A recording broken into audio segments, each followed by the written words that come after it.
up in Tehran was coming out that year, and that we already knew it was going to be an important intervention in our understanding of post-revolutionary Iran. It helped that I had a PDF of it.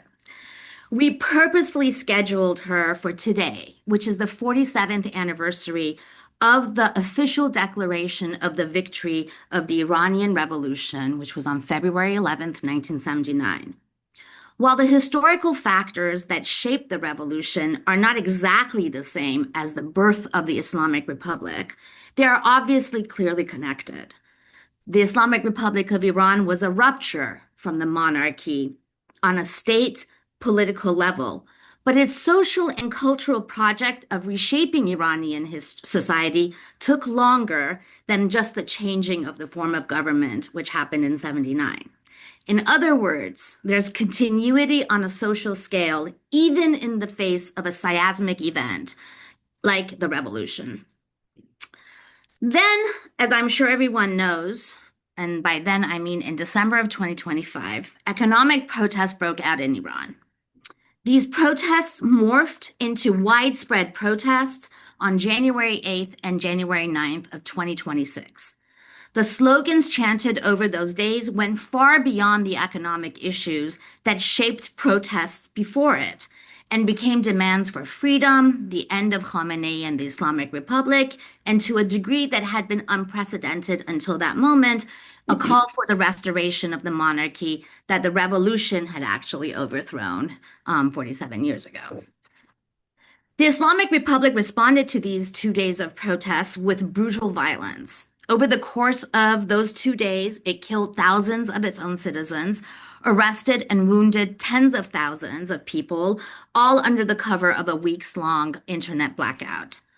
The fallout of those 2 days and the regime's violence continues to this day, even though the system has remained in place.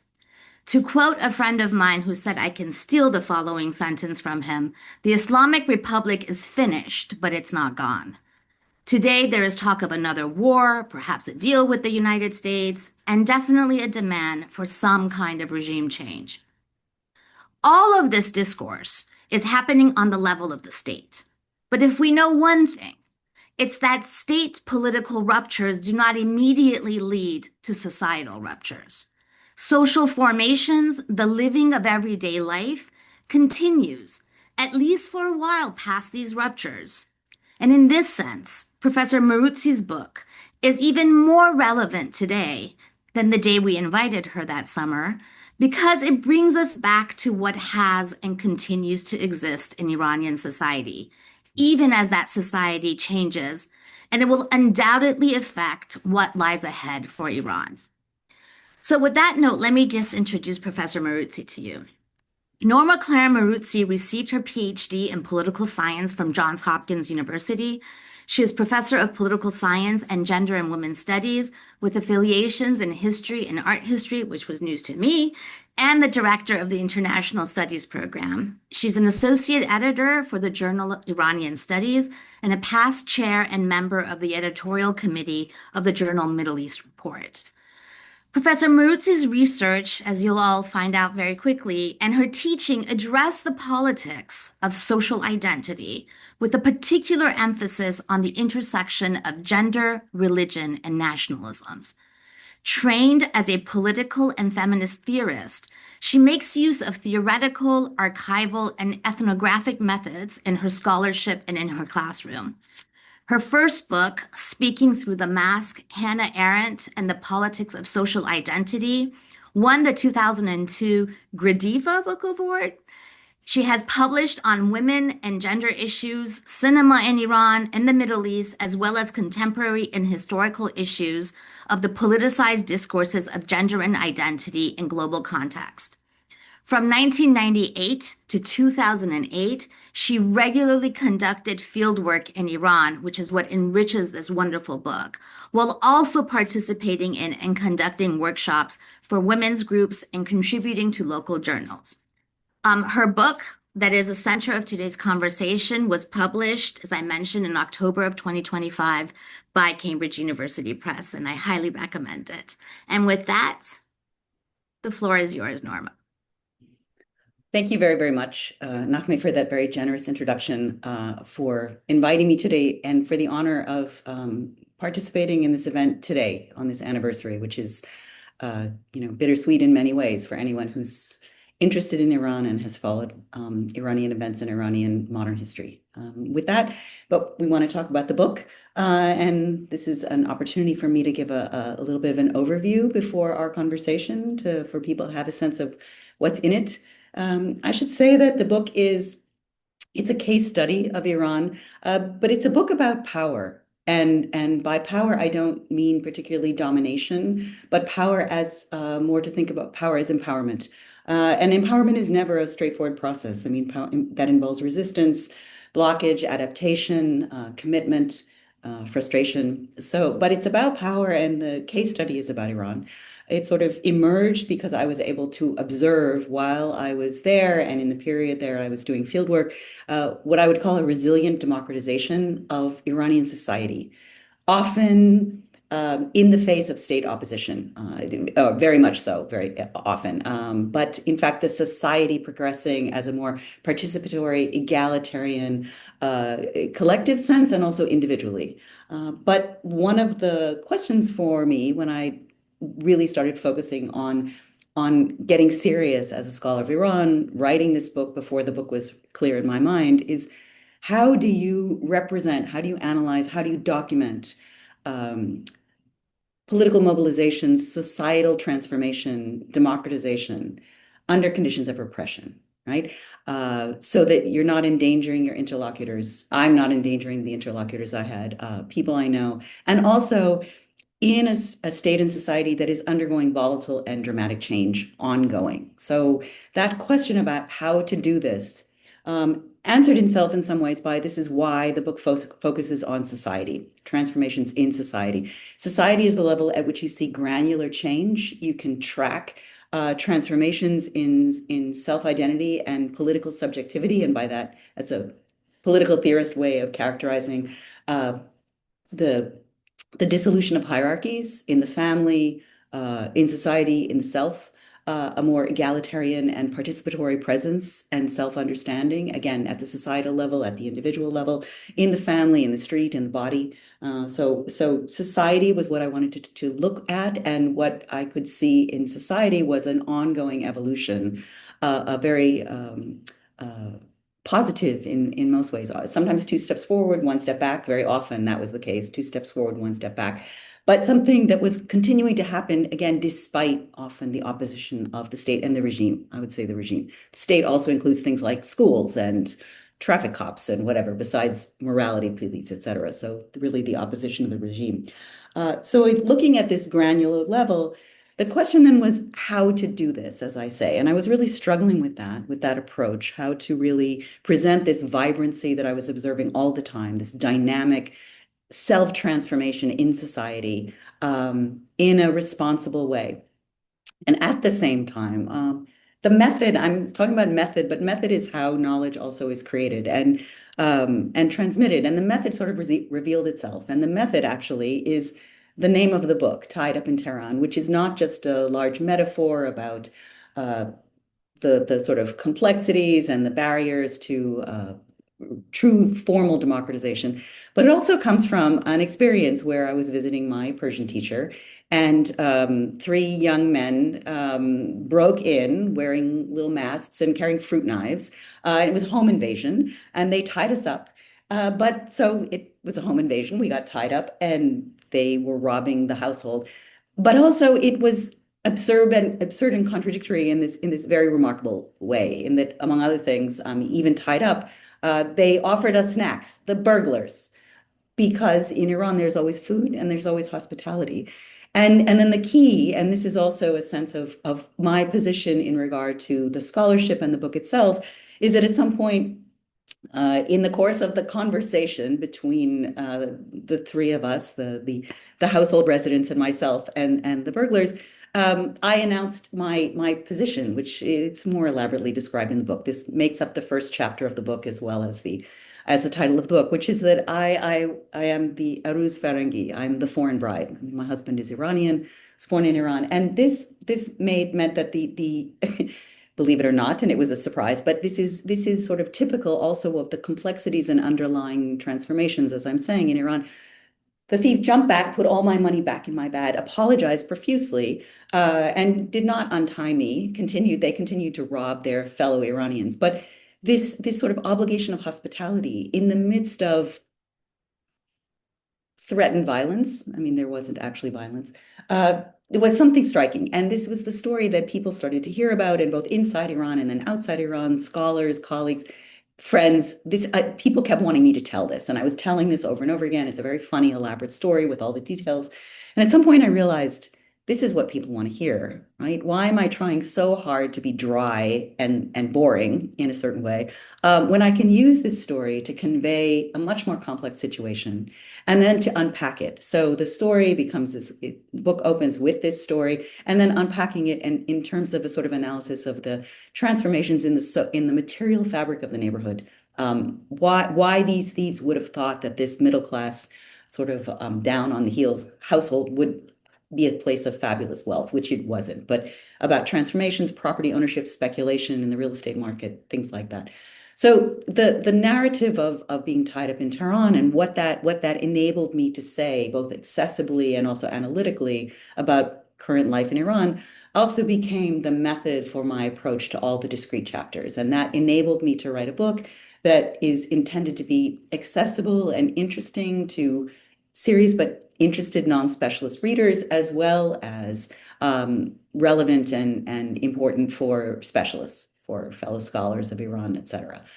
So that's the plan behind the book. The chapters are each discrete. They add up. And they discuss everything that caught my attention about ordinary daily life, the fabric of daily life. That means that they discuss and also put together different kinds of issues in an individual narrative, just as the home burglary and the hospitality, eating tangerines with your hands tied. That was part of the narrative of that, the home invasion, the tangerines and being tied up. But it's also about, again, the material fabric of the neighborhood, what happens after a revolution. People leave, there's speculation, there's abandonment, there's renovation, there's managing and not managing. So it gave me an opportunity to talk about other things as well. I would say that that's the strategy of all the chapters. And maybe just the final thing I'll say is to sort of give a little bit of a sense of what the chapters engage. There's a chapter on tensions and relations changes in the generational relationship between mothers and daughters. So generational changes, but that is through a discussion about ritual and hospitality and ritualized hospitality as a secular practice. All the chapters, the book itself, and all the individual discrete chapters are also interventions in and attempts to demystify often expectations and associations about Iran, but also to provide a kind of a different argument and a different analysis of what is often taken for granted. So that chapter about ritual, about mothers and daughters, about hospitality, is also an argument against the usual assumption that ritual is religious and tradition is religious and backward, right? That this is a secular tradition of hospitality that is quite a burden on younger generations, even though it's also often embraced. There is a chapter on food as a social relation and cooking as skilled labor, domestic labor, but skilled labor. It's also a chapter on work and on societal transformations in terms of the social status of women, looking at things like changes in literacy, changes in age of marriage, all of which improved drastically and very quickly after the revolution, often in opposition to the official formal rules of the state. Right? So by looking at the societal level, we see what's going on exactly, how women are becoming empowered, even as they are made second-class citizens legally.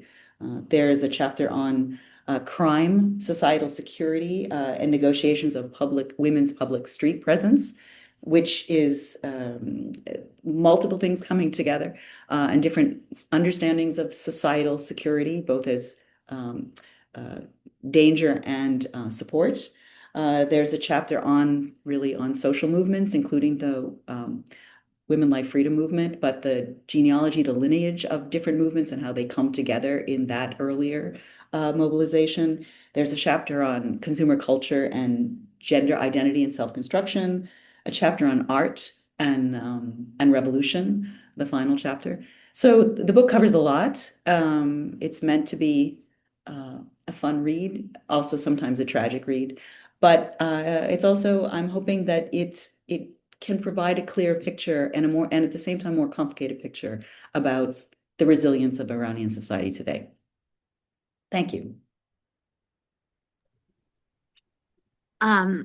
I can attest that it was both fun and tragic. So that was wonderful. It set us up perfectly for the broader conversation that we're going to have. So I'm going to sort of pick up something you said at the beginning of your comments, but it's also at the beginning of the book, which is that you write in the book, and you kind of touched on it right now, that you wanted to sidestep the problems of writing about formal politics in the Islamic Republic of Iran. And that's why you decided to focus on social politics instead, roughly paraphrasing you. At the same time, you acknowledged that the line between state and society is blurred. I'm assuming everywhere, but in this case, in Iran. So I have kind of a three-part question, but I'm gonna just go with two parts right now, and then I'll bring in the third part. So, can you briefly mention what some of the problems of writing about formal politics are that you're alluding to, and you again alluded to in your comments right now? And then from that, can we delve deeper into what this blurring of state and society concretely means in Iran? And then my third question is going to ask you to kind of take that and just speculate or think about whether the January 8, 9 violence has taken that blurring away and kind of made like a concrete wall in some ways between state and society. But we can just start with one, two, and then three. I'll remind you if you forget. Okay. Although I might give a comment to three first, so messing up the order right there. Go for it. I don't know that I would say a wall, but I think there's a split in an emphatic split in a way that's different now, right? Since January, yes, since December, January, and then we can come back to that. But something has changed profoundly in the direction. It's not that it came out of nowhere. It's not that the protest came out of nowhere. It's not that the split or the violence came out of nowhere, but it was different. It was profoundly different. So then, starting at the beginning, you wanted examples of the difference between sort of state and society. Well, can you actually start with what you talked about, which is that there is difficulty, that the difficulty of writing about formal politics is what made you shift to the social view. Like, what is that? What are these difficulties? So there are a couple of different levels, and one is that everything was always changing, and so that's also that danger as a not just a political theorist, but especially in political science, that you come up with an analysis, and by the time everything's published, like things have changed dramatically, and particularly in the period when I was doing field work, there was an ongoing. It was the reformist period. There were really these constant transformations. So that's one thing. There's also the issue about explicit political commentary and endangering local people, et cetera.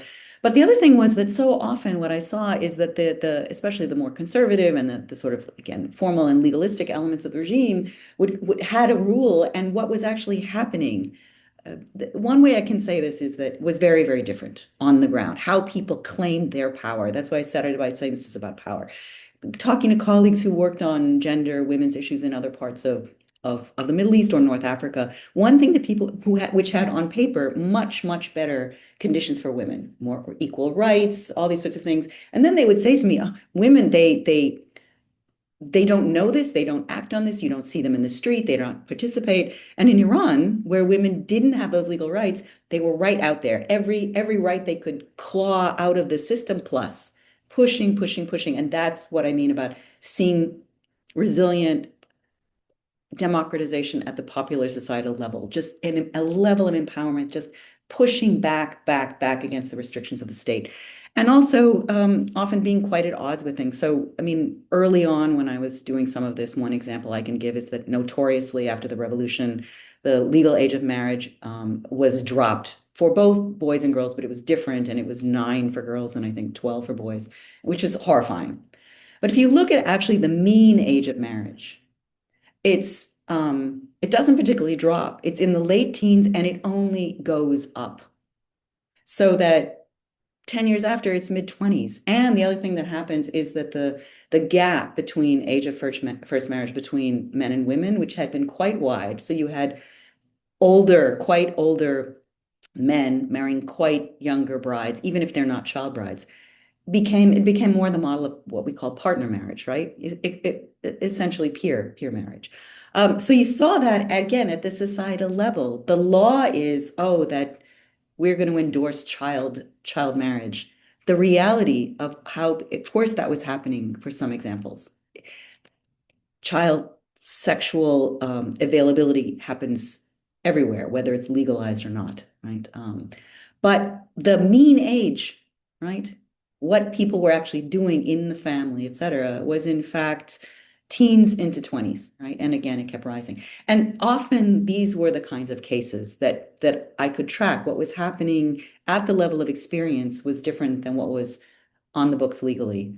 What was on the books legally often was then continually reinterpreted. And much more recent example, but a hugely significant one, is the women life freedom protests, which were very focused on hijab. The rules, the law on hijab didn't change. In fact, at often points, the government over the last few years, which has been controlled by the arch conservatives, what I would call the regime, uh, insisted on more emphatically enforcing it. The reality on the streets, lots of women, right? I wouldn't say necessarily majority. I haven't been able to be back and see this, but large numbers of women of all ages are not covering their hair at all anymore. Right? So we see, the rule may be there, but in fact, the practice, that social movement profoundly changed the practice and the sense of, again, empowerment by the population, by women. And that's complicated. It doesn't mean that people aren't harassed, there isn't retaliation. But what we see again is that, the formal legal prohibition may still be there, but it's not regarded, it's not enacted. The state cannot enforce it at this point. So you've already moved into answering the second part, but I was just gonna kind of push it a little bit more. So if I wanted to be contrarian, which I often do, I would say, well, you just demonstrated that there is no blurring. It's not a blurring between state and society. There's the state that says do this, and then society moves in the other direction. So can you talk a bit through the examples that you've given in the book, what that blurring of state and society looks like and why it matters? Because we have a lot of discussion about why that matters, right? And that is one of the other reasons why the kind of discourse and of foreign politics about Iran, for those of us who spend our life looking at Iran, it constantly fails. And one of the reasons I think is precisely because of this blurring that exists. But I wonder if you could just talk to us a bit more about what that concretely means. Why is it that you did not just give an example of state is here and society is there? Let me come back to again the age of marriage one, just because it came up with that. And I'd say that we almost have to think of Iran as their society. And again, society is diverse and plural, and people are at all different ends of the political spectrum, et cetera. So that's not a uniform entity at all. But there's sort of society, organic, sort of grassroots at the ground level.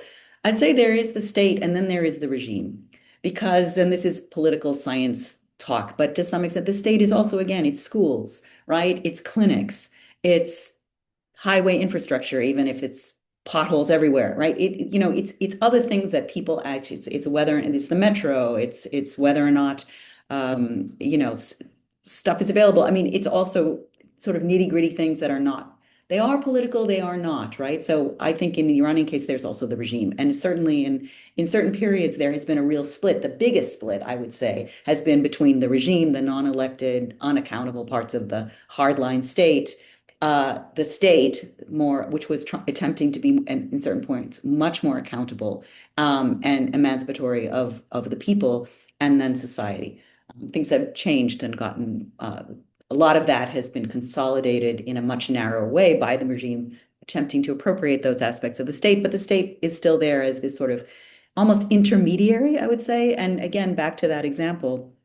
So one thing we discovered at some point through families that we knew in Iran is that in Iran, almost all marriages are basically all marriages. Of course, again, I'm sure there are exceptions, but they're registered. They're formal marriages. It's not that people just, unlike some countries where marriage is a local affair, it's not registered.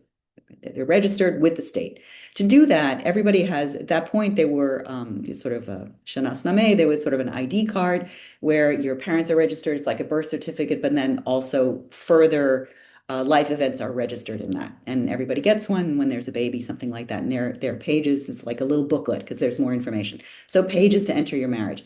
So friends were telling us who had daughters of older youth, preteen, that they had to get, I don't know, a new replacement something, and they got it and it was missing pages. And they thought, again, the Islamic Republic can't even, put together the most important identity document correctly. Went back, and this we heard this then we sort of tracked the accounts. Went back to the office, said, where are the pages, the marriage pages? And they were told we don't include them. We don't include them until the age of 18. And our friend said, what? And they said, yeah, if a family insists, because then they had a discussion. So legally, child marriage existed, but one element of the state said, yes, this is religiously determined, that's the age. And of course, since then, that has been raised quite a bit. But at that time, it was still very early. Another element of the state that was in fact responsible for sort of documentation was making it very difficult for families to do that without having to come back and request and specifically argue about why they needed marriage pages for a girl child under the age of 18. Now, that's two elements of the state, so you get a real blurring of what's going on there. And we see that. That's why the book is titled in post-revolutionary Iran, revolutionary society. I'm not talking about the imposition of the Islamic Republic as a state. I'm talking about this transformative aspect. And there are parts of that of course, are still there. There were parts of that within, we can see in that example, the state itself, part of the state resisting what other parts of the regime and the state are claiming to enforce. And that's not always quite as evident, but it has been a kind of continuum with the central sort of services part of the state often being fought over by claimants. I think it's become much more hardline in recent years. That space of negotiation has been narrowed so that it has become more appropriated by society resisting as opposed to negotiating. I'm going to move on, but I want to keep if it were up to me, we keep talking about this. I want to pull again something that you said both in your comments and this answer, which I know is something that's close to your heart, which is the whole idea of resilient democratization. So I think you've already given us a sense of what you mean by that. So let me ask you, it's one of the Crown Center's favorite questions to ask people, which is the so what question. And in this particular case, why does resilient democratization matter if you don't have basic political freedoms, right? So if you go into the street and you and your family or whatever are shot and killed over 2 days, what does it matter that you have resilient democratization as you demonstrate in each chapter through these beautifully written examples? So by democratization here, and in speaking about Iran, but writing about Iran, I'm necessarily not talking about formal democracy, but about what I characterize as political subjectivity. Again, this is sort of to some extent political theory speak, but how people understand themselves as citizens and as empowered actors, both individually and collectively. And again, it's this notion of claiming rights and a sense of demanding accountability, even when that is denied and it is repressed and violently repressed, as we've seen in extreme forms in the last few months. And why I think that matters is almost back to those anecdotes that I got very early on from other colleagues working on other places that had more formal legal rights for women and for men. And yet, let's just speak about women here. I mean, in terms of social reality, women were vastly disempowered, primarily illiterate, not aware of those rights and not feeling even that they could claim them. Whereas in Iran, I think what has been important to see is this sense of a claim to citizenship. And my argument would be that if democracy is just given to you, right? Imposed from without, claimed in a coup from within, whatever, it's just a word because there is by political subjectivity, I mean more the sort of self-understanding of being a subject or being a citizen, being a part of a participatory, accountable government in which citizens are part of decision-making, part of that, or assuming that government is something else and they'll take care of it for you.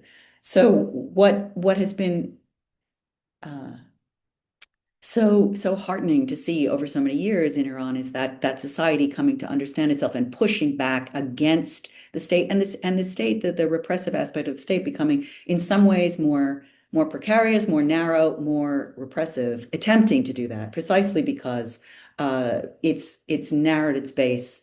It's alienated so much of the population, including members of the former state itself, right? I mean, we've had former leadership residents under house arrest, et cetera. So this kind of narrowing of the base, a rigidity of ideology over any kind of accountability, while people have continued to claim their voice, right, in the street, to some extent in elections, in newspapers, in statements, in organizing, in practice about their right to determine their lives individually and again collectively. And so that's what I mean by resilient democratization. One hopes, without being, I hope, overly just rosy-eyed, through rose-colored glasses. This is what eventually leads to a truly and maybe enduring accountable government, a truly Republican or Democratic government. Because as we've seen in many places, you can, especially from outside, you can come in and change a constitution and make announcements.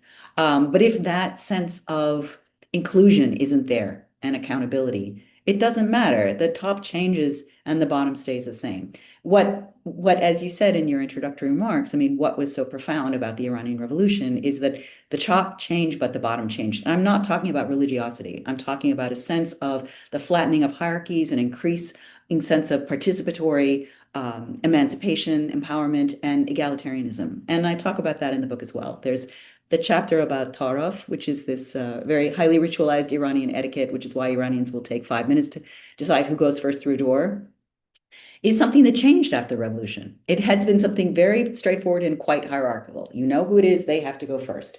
It changed. And part of the reason everybody argues at the doorway is because it's about being equal and sort of actually allowing the other to go first. And you lose face by allowing. You actually, so you eat both sides gain. And that's a really democratic process. And it's a change from the way it used to be. You were you were making me, and I know I have other questions, but when you were speaking, I was thinking about actually the Tarov chapter and also the um, Sabzi chapter, which is kind of like how do you it's like cleaning herbs chapter. Yeah, the food chapter, The the food food chapter. chapter. And when you were speaking, to me, suddenly it just like really clicked that connection that you were drawing between those changes, how Todov has changed, the fact that my generation had to sit and do the cleaning of the sabzi, but now modern technology and what have you, and commerce has made it so that's no longer part of necessarily a generational labor, and Mhm. how that feeds into the kind of claim making that we saw in the women life freedom movement in particular, which I remember we were all like astonished that a generation, which I know is an interest of yours, but a generation that everybody had thought is apolitical, was coming and making this kind of claim. Would that be a fair reading and a fair lineage from those kinds of Yeah, chapters, and then from resilient democratization to political freedom? I think that's exactly right, and that's kind of the impulse of the book, right? And the attempt to why the book I hope is a sort of intervention. Where are these movements coming from, right? It's a repressive government. It's an increasingly repressive state. So where, and it's not just the latest uprising or women life freedom, that there have been consistent mass mobilizations over different forms of political claim over the years, and often this sense of you get old enough, it's sort of like, the younger generation, they're apolitical, they're only interested in their private lives. And then bang. And I write this in the book, right? Suddenly they come together over an issue and they're out there and they're making these claims collectively. And the claims accumulate. So one of my arguments is that when each time, and this is also the thing that has happened, each time these big movements have happened, there's this sort of sense of, is this it? Is this the end of the regime? And it's different. Everybody always says it's different. It is different. Of course, it's different. But as though now that we have cell phones, it's different. Now that there's the internet, it's different. And each time it fails, and I'm doing that scare quotes. It fails because the regime stays in place. It might be, as you quoted at the beginning, it might be the end, but it's still there.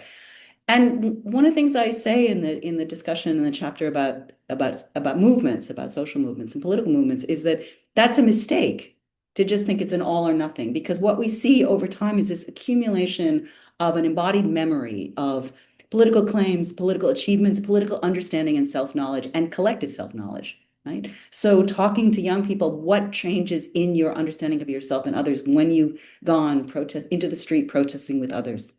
And yes, I mean, that's part of a political process, is that not just whether or not you gain or lose, in the US, it's the election or elsewhere, but presumably how that adds up to a shared understanding of what's possible, what needs to be done, and what one is owed in terms of one's own participation. So I think, yes, these small things about how social relations change, become less hierarchical, become less fraught in terms of, old styles. I mean, and remember, classic patriarchy is not just masculine domination, it's age domination as well. It's these, again, a sort of a more horizontal set of power relations emerge over time that leads to different kinds of claims and self-understandings of what is demanded, what really an accountable participatory government is, rather than just a name, or rather than just the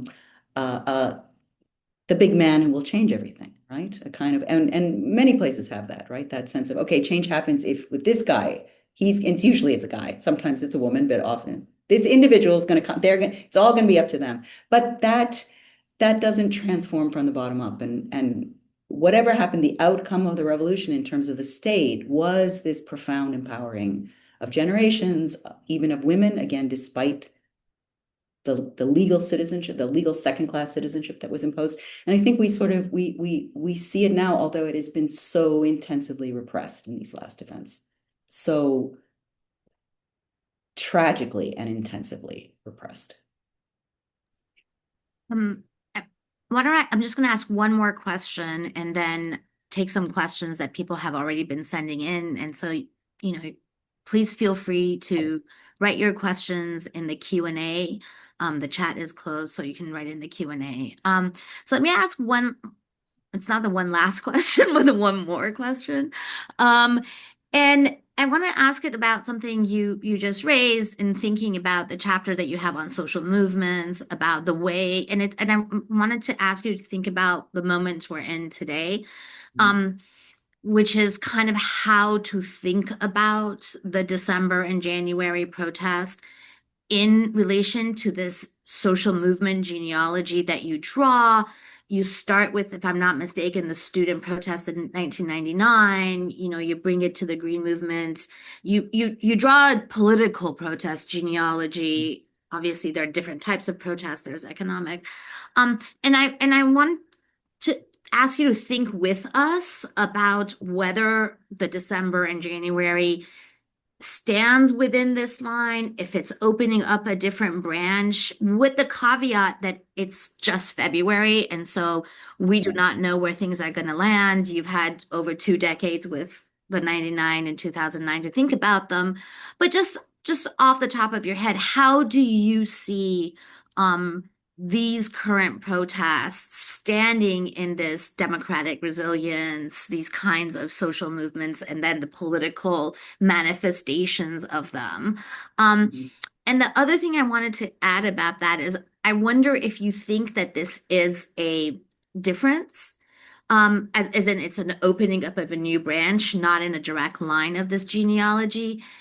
if you think the state's violence had something to do with that, or do you think it was in the nature of the demands? Again, I know you can't draw these things, but by the state violence, I mean, it occurred to me when you were speaking that one of all the tragedies, and there are thousands of them, which are all these lives lost, and the tens and thousands of people whose lives are being deeply affected by what happened, an intellectual or a idea tragedy, of course, is that by shutting it down so quickly, they also shut down the possibility for these protests to manifest themselves in their claims in a way that was meaningful with women like freedom, in a way that was meaning that went beyond we do not want these guys. They asked other things. So I wonder if this is a break with the past, whether that break is partly dependent on the vehemence of the violence that the state showed, or is that a chicken and egg question?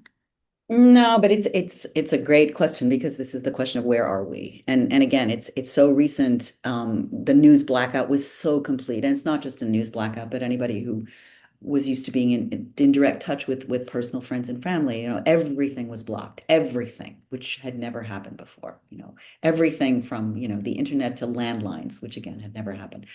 So it was hard to get information. There's a lot of different kinds of information out there. We're only getting a sense now. I mean, we know a lot, but also what this means, how it's being, right? It's often hard to know, especially under conditions of intense violent repression, like what's happening, how are people hunker down. I mean, that's the only thing to do, just to stay alive. But then what does that mean in terms of are people's spirits broken? Are they just feeling more resentful to kind of gather their resources? We don't know that yet. So this is all it's speculation, and that's always a little bit of a problem. But that's part of analysis is doing that in a guarded, thoughtful way. So I do think that the chapter ends with the Women Life Freedom protest. I mean, I had time to be able to write about that before the book was published. And I talk about sort of two lineages of social political movement protest braiding together in Women Life Freedom, the sort of lineage of democratization, democratic claim, right? That was 2009, et cetera, the Where Is My Vote protests, and the lineage of women's movements and the claim for women's empowerment, women's equality, women's voice. And they came together in Women Life Freedom, which was remarkable and empowering. I mean, I've been using that term, but it was this part of what was so wonderful. Again, that movement was repressed, but you saw for the first time a national voice across both men and women of normalizing the sense of women as completely participatory citizens, and that their interests being the interests of the population, not just the interests of women. So that was profound and positive, I would say, obviously, yes. And then what happened in the last few months in December and January was different. I think that actually that the initial protests can better be understood in a different lineage, which I mention in the chapter, but I don't discuss in detail, which is economic protests and labor protests. And partly those have been ongoing. They have often been less in central big cities. They have been more peripheral, they've been more provincial, they've been labor protests, and they have been often very violently repressed. I mean, the violence of economic protests has often been much more intensive than and that's class aspect, it's regional aspect, it's labor organizing, I mean, all these together. But the violence that has been unleashed against those movements has typically been much more intensive. The recent events seem to have started as that kind of protest, that kind of movement, more of an economic claims, which of course are part of political claims as well and part of citizenships. And people are getting desperate. The economic condition is desperate. So that, and then part of the question, which isn't quite clear, is what happened after this in the second day or whatever, when the state, the regime, the violence started to be unleashed. Was that there are some reports that the claims in the protest started to edge more towards getting rid of the state rather than simply economic amelioration of one kind or another. Did those claims start coming from the protests? Did the state just get afraid of them? Was there are fairly reliable accounts of provocateurs within the protest. This is still too blurry, but the and the level of violence was more than anything else has been. But I do think it's in that it has been more in the tradition of repressing economic grievance. The question is what was happening, whether these economic grievances were coalescing into real political claims, or were they political claims or political just opposition, right? The state has to go is a big claim, but the question, of course, is then what? And one of the ongoing criticisms of the generation of the revolution and the revolution is that, oh, you got so frustrated with the Shah, you were all just saying he has to go. You didn't pay attention to what was going to come next. And a little bit of the political danger of that at this sort of from the perspective of resilient democratization is just focusing on just get rid of these guys. Well, what next? And clearly in that region of the last few years, what next has often been civil war, outside military intervention, loss of any kind of stability or security. And we're talking Hobbesian landscapes, which is, as Hobbes says, as rational beings, we know you just don't want that. So that question, where is it going? And now how will that develop? I think you're right. It wasn't clear how that might have developed as a more organic platform. I think it's easy from outside for many of us to project onto it or to try to appropriate it. I think it has to be we have to sort of also allow that space for Iranians in Iran to be determining that themselves to the best that they can, right? Well, and that's a difficult situation right now. And that's the tragedy, the other side of the tragedy, the deaths, the imprisonments, the mutilations, and then the efforts to crush organic self-definition. I'm going to take we have so many questions. So before we get into it, I'm going to apologize if we don't get to your question, but we will give all the questions to Professor Moruzzi so she can have them and think about them. But just, I'm going to change gears in a second, but one of the questions that was asked was along the lines that you were just discussing, this whole idea that these protests were day 13th of the 12-day war. You mentioned outside intervention. And of course, for anyone who writes a beautiful book like you do about post-revolutionary Iran on a societal level, the Iran-Iraq war just kind of looms large over everything. And in this case, is some of the things that you discussed right now dependent on this idea that that this was basically the continuation of the 12-day war? Or is that not something that fits into your analysis? Um, yeah, it's a really interesting point and deserves more time and a more complicated answer than we should probably have now. But I think that one problem with that at the superficial level of that question is assuming the 12-day war was outside intervention, right? Bombing of cities and including civilians as well as military installations and nuclear installations, but also of civilians in residential areas because its cities are mixed. So calling these protests, I think that is a claim of part of the regime that in a negative way that they're just outsiders, right? This is outside agitator kind of as repressive states always claim that any kind of organic, resistance is outside. It's easier to say that. So calling it the 13th day is kind of misleading in that way. I do think clearly they're related, right? The sense of the fragility of the state being under threat, it's in a more insecure position, precarious position than it's ever been in recent memory.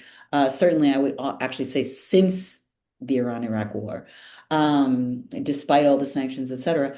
But at the same time, this is clearly also seems to have started, including by the participation of the bazaar, the economic actors that have often been considered a kind of stalwart of the state.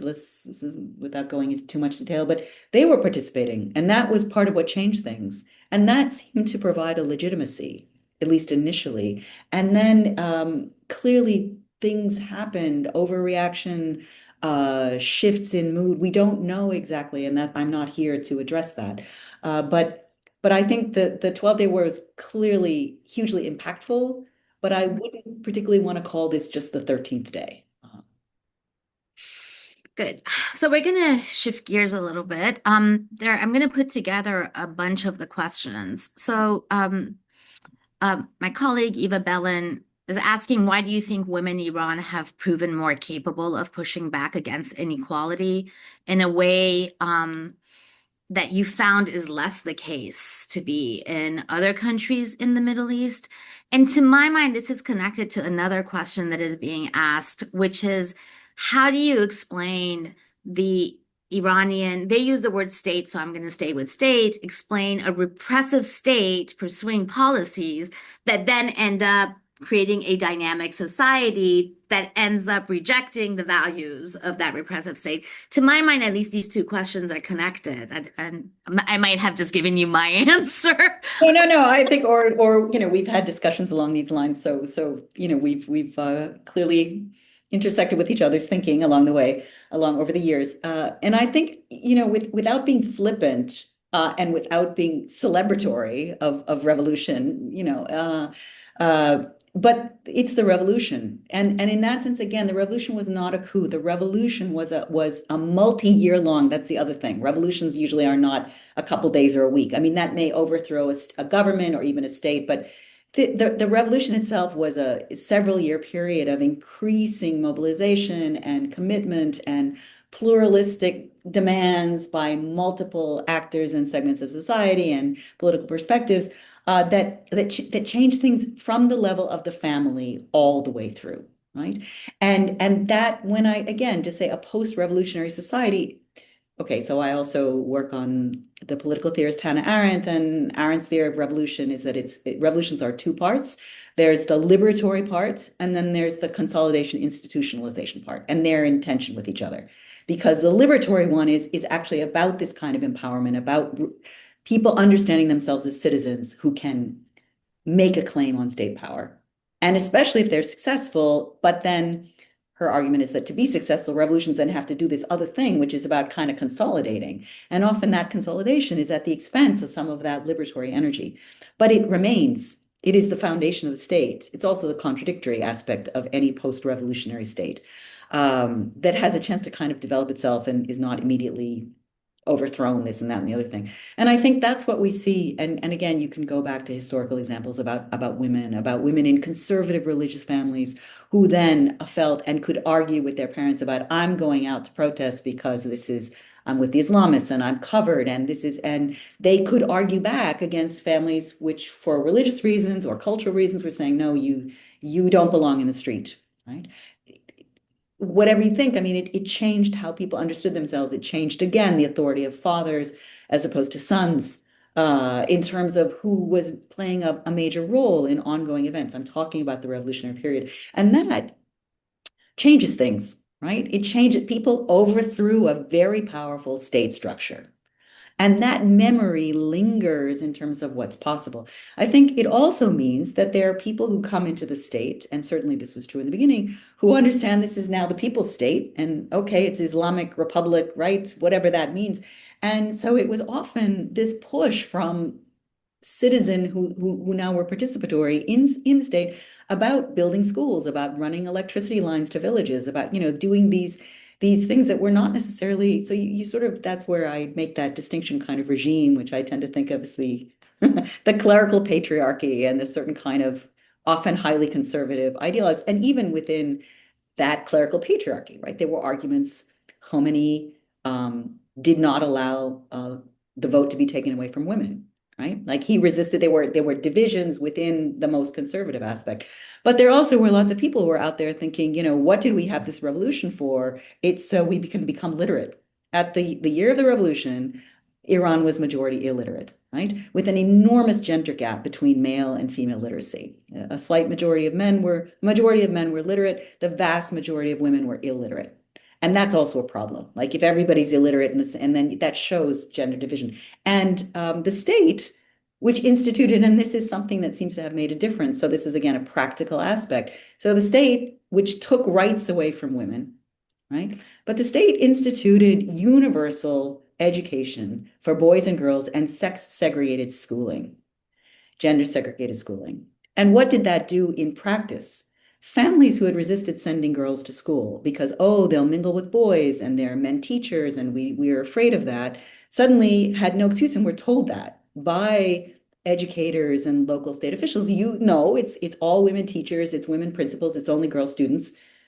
You send your girls to school, and they did. And that's part of the reason that the literacy rates for boys and girls, but especially the inequality just it already more than 10 years ago. I mean, I'd have to double check the years, but it's essentially it's universal. It's like 98 point something, and it's nothing. It's 0.1 difference between boys and girls like under the age of 30. So you get a policy that is on the one hand sex segregated because that's a conservative ideology, but then at the ground level often is emphatically for access to education. And it's a contradiction. I mean, the book is all about contradictions. It's like being tied up in a home invasion and eating tangerines. I'm glad you brought it to the book because I want to ask the next question, which is asking you in some ways about the book. One of the chapters that I didn't emphasize as much, I don't know why, is about art and the Mhm. role of art. And so the question is, how has art making in Iran, be it collective or individual, all right, contributed to this idea of the resilient democratization that you talked about earlier? And is there a particular type of art form that has been favored or is more prevalent in addressing democratic resilience? I know you have a whole chapter on cinema, but can you think about it since now I found out that you're a member of an art history department? An affiliation. Um, yeah, there's all different forms of art production and has been going on. But that's a really interesting question because I think that sort of significant, the element of art that often has been the format, the form of artistic creation, aesthetic creation that has sort of had this sort of other resonance has changed over time. For quite a period, it was cinema.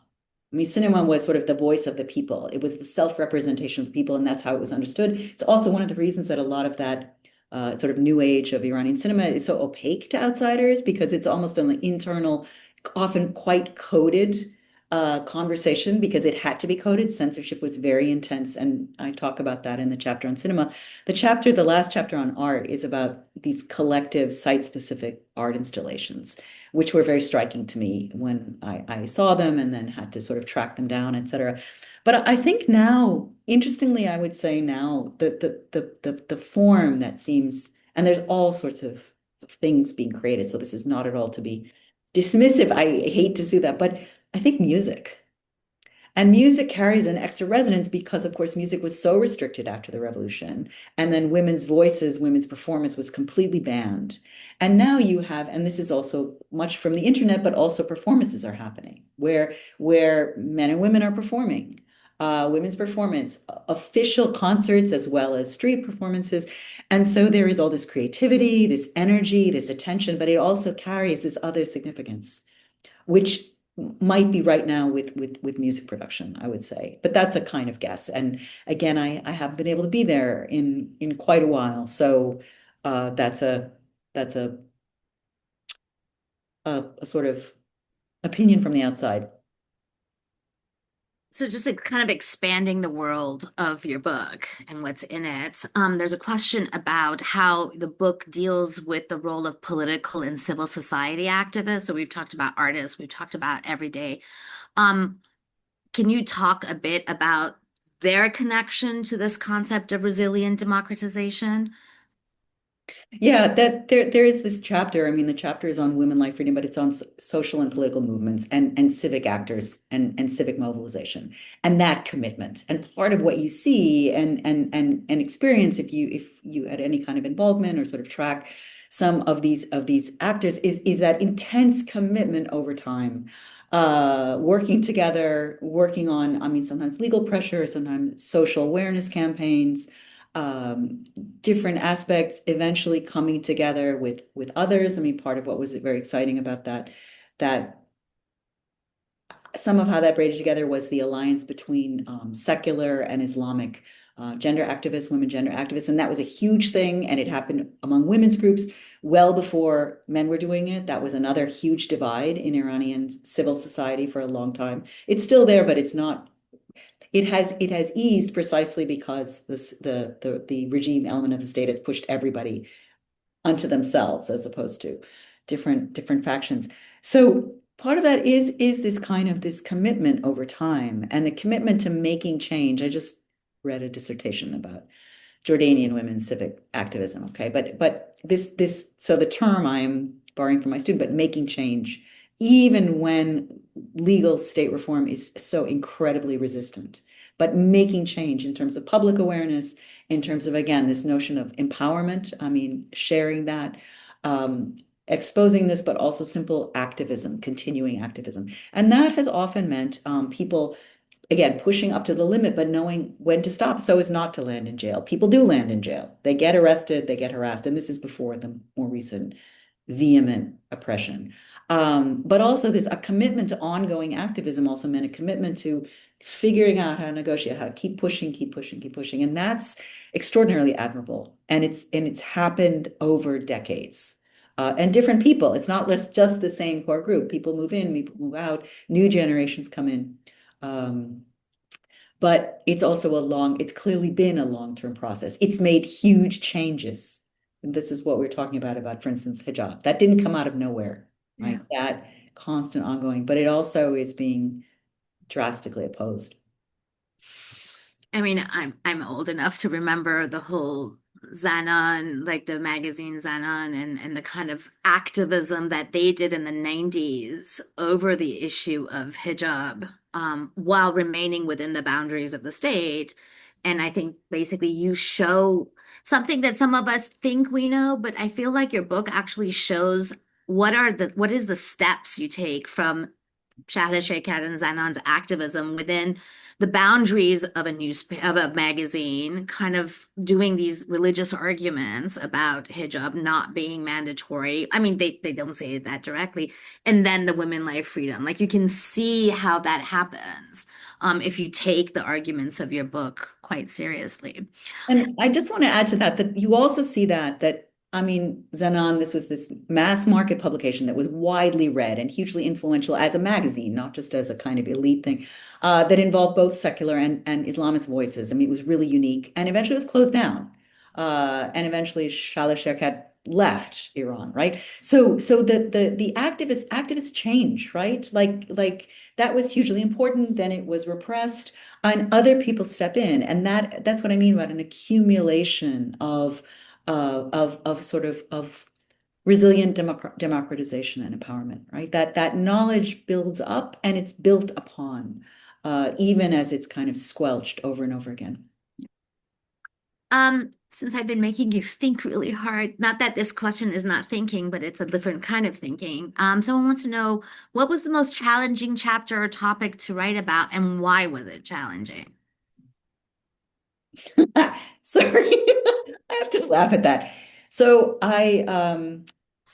the chapter that is actually called Shopping for Shoes, I love that chapter. which is about gender and consumer identity and certain forms of feminism and um, you know I had ideas for that very early. I did different versions of that chapter and it never quite worked. And this book, I mean, as I was writing, I would write a chapter each time, putting together these different pieces took me some time. And then I always had two sets of readers. I had a sort of core group of trusted readers to read manuscript drafts, chapter drafts. And they were split and intentionally split. I had Iranians I really trusted who knew Iran, who were in Iran, or who am I getting it right? Am I just off on my own, like outside interpretation? And then I had non-Iranians who were not Middle East specialists, who were interested readers who like, is this working for them as well? Because I wanted the book to be important for both. So I tried to do that. And that chapter, I mean, I remember I'd worked on it again, I'd sent it out, and all the readers, they're all nice, they all like me. They're all nice enough, but it was just clear it's just not working. And I got really annoyed. I still remember this so much. I mean, I was having so much trouble with this. I tried different versions, putting together different organization approaches, this and that. And I know I've got something to say here. And I finally realized it doesn't matter if I know I have something to say. It's not working. And I sat on the couch and I sat there realizing I just have to like let it go. And in that like moment, like it took me, like 10 minutes, really not very long, of realizing just it's not working. I picked up some paper and I redid the chapter and it worked. Mm. You know, and so some of it was figuring out like that one for some reason I don't even know why exactly that one just was stuck, and it was only by kind of deciding, admitting, doesn't matter if I think I'm right, it's not coming across, that then I figured out a way to actually present it and it held together, and the readers were happier. Um, but it's partly because I've tried to do different things, and partly because with that chapter, I think that came from an insight very, very early on of what I called and was also shot down. It's not in the book, but what I termed mini jupe feminism, miniskirt feminism, which was that early on when I went to Iran, I noticed that there were people who often also were older people who'd been, had careers and professions and quite westernized before the revolution, and including men who would claim to be feminists. And I would realize at some point all they mean by feminist, and then some women as well, is like no hijab, Western dress. And especially some of these men were like, by no way, these are they, no feminism. This is not any kind of feminism, what we would understand that as women's empowerment, women's emancipation. So this idea about dress and self-construction and gender and consumer culture and performance of consumer culture, that was all sort of tied up. And, I eventually dropped that little notion, but it was something I think maybe because I started thinking about very early how to find a way to address that in an interesting way. Took more time and more redoing. And that's important too in any especially a long-term project, which this has been. So I'm going to come back to a question that I have, and I gave you a heads up about this question. I want to sort of end our conversation with a question that brings in your political theory and Arendtian expertise into a topic. And just for the larger audience, there is a push and pull within the Iranian community, both in diaspora and inside, and among academics and non-academics, that this is not a moment for analysis. This isn't a moment for emotions. That Iran is in such a singular place after the massacres of January 8th and 8th and 9th, that it almost feels like dealing with Iran on an analytical basis, teasing out the post-revolutionary strands of thought, talking about it in a manner that I would say we have talked about it today, is a betrayal of the plight of Iranians. And in this kind of thinking, it's like analysis erases tragedy almost, and emotion amplifies the plight. I know I talked to you about how this actually just maps perfectly on Erin's thinking and also her experiences. And I was wondering if you could give us just end this conversation with some thoughts about pulling from Hannah Arendt's life and thought. Why does it matter to spend this moment and moments like this? Iran is not singular, is not an exception. There's so much tragedy going on. Why is it important to stick to these types of analytical thought in moments like the ones that we're living through right now? Yeah, I mean, this is where we are, right? I mean, this is a moment of anguish and agony and emotional and physical scarring and horror, and different from outside than inside, because it's one thing if you're experiencing that and tragic in all the ways, of course, we see, and from outside people feel also helpless, and deeply fraught, and distanced. So that question of response and anguish is clearly there, and any of us who care about Iran feel that, right? And horror. I would say, at the same time, I mean, I'm an Arendtian political theorist, and my first book was on Iran. And when I started working on Iran, I actually thought, okay, I've finished with Arendt, this is a different kind of book. I'm doing ethnography and learning other things. But Arendt kept coming back in, and especially at a moment like now, I find that, that Arendtian training, I mean, not, but just reading her and how she responds and how she frames this quality of response is hugely important and extremely valuable, because different crisis, different traumas at the time, but Arendt particularly around the issue, and she was a German Jewish refugee. lost family, that made her a political theorist. I mean, she actually sort of enunciates that as opposed to a philosopher. So that engagement with the real world, but also particularly in her responses, and particularly for the book Eichmann in Jerusalem, she was denounced, thrown out of institutes that she'd been part of, on the board of. I mean, lost friendships. I mean, hugely criticized over precisely this. And the framing was a lack of emotion, right? This Mm. analytic approach, this cold-hearted position. And I think it's not cold. I mean, I don't believe, if reading that book, and I've read it multiple times, that it's cold. It's precisely this commitment to how can we think about this precisely, not to do it again, to understand where it came from, not to treat it as this unique, completely uh, devilish, right? Instigators, happenings, because that means it's out of our hands. It's not political, right? It's a political commitment to be analytic. It's not everybody's job to do that, right? I'm a political theorist. I'm an academic. That's supposed to be my role. That's what I can possibly contribute. And I think right now it's hard to do that because it's so new. We don't really know. I mean, time matters too. Perspective matters, and some distance to be able to evaluate. But that sense that can come from this kind of anguish of a sense that analysis is betrayal, that the only proper respectful reaction is pure emotion, it can even be quite appropriate at the personal level. But again, we're not having this conversation at the pure personal level, right? Over coffee and in our pajamas or whatever. I mean, this is where we're speaking as academics, and we're trying to provide some clarity to ourselves, but also to members of the public, and also to members of the public beyond the community immediately affected, right? What is this? Where is it coming from? How should I understand it if I don't know much about Iran, right? Can you provide some clarity? And clarity takes analysis.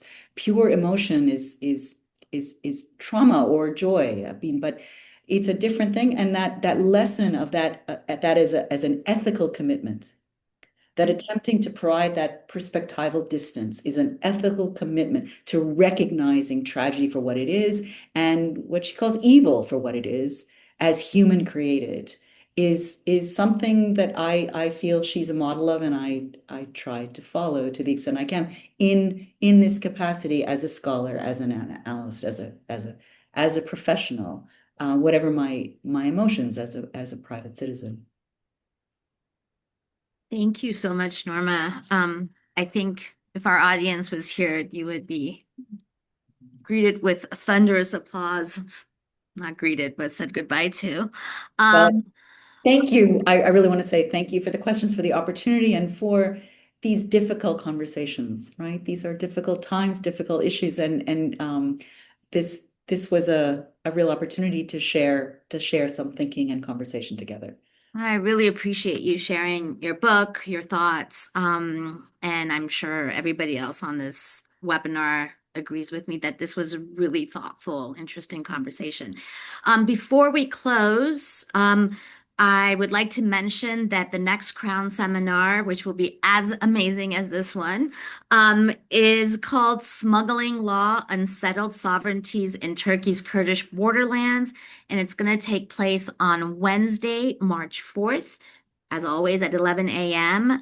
And we will welcome Firat Buzjali, an associate professor of anthropology at the University of Toronto, who's going to be in conversation with Elif Babul, professor of anthropology at Mount Holyoke University, and they're going to talk about I think Firat's book, which is going to be how Kurdish smugglers and their lawyers have turned criminal courts into unexpected arenas to contest state authorities. So clearly there's a theme running through the Crown Center seminars. I don't know what, but join us on March 4th for more of this type of stimulating conversation. And with that, thank you everyone for coming. Thank you, Norma, so much. And we will see you on March 4th. Thank you.